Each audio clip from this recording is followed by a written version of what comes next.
Yan, ang inodoro. Yan yung drain natin. Mataas kasi doon, kaya dito tayo kumuha ng drain. So bukas, Robin, papagulong tayo ng Jolene.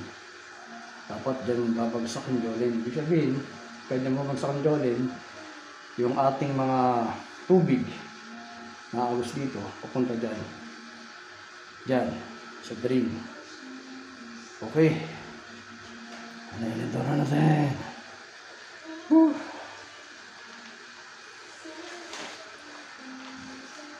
Advice ko lang, no, pagka maglalagay kayo ng toilet bowl, kailangan nyo ng plunge o yung pinakaano niya, meron siyang parang gel o ano yata yun, wax yun, para iwas amoy.